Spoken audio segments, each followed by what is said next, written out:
nous avons aujourd'hui un peu plus de 3 mois d'exécution du budget qui a été voté le 19 décembre 2016.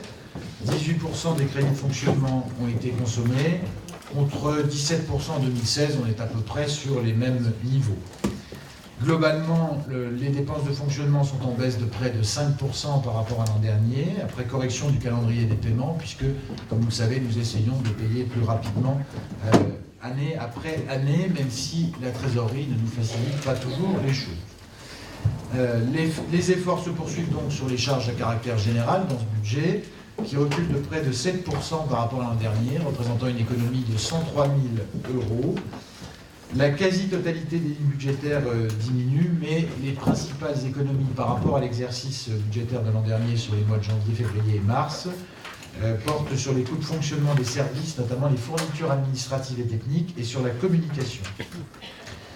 Malgré l'augmentation du point d'indice de 0,6% au 1er février 2017, je vous rappelle que nous avons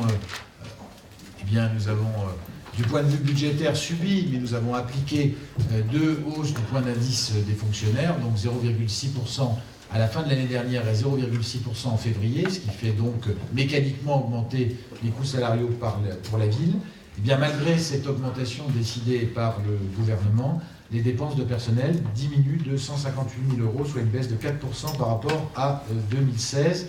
C'est lié à la mutualisation des services. Les autres charges de gestion courante sont en légère baisse à 1% par rapport à l'an dernier.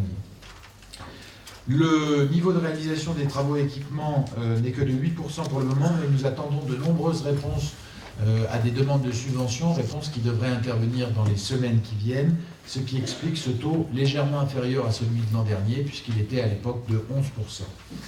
Le solde de trésorerie reste très largement positif à 6,7 millions €, ce qui permettra d'exécuter le budget sans souscrire de nouvelles lignes de trésorerie de façon très vraisemblable et même quasi certaine.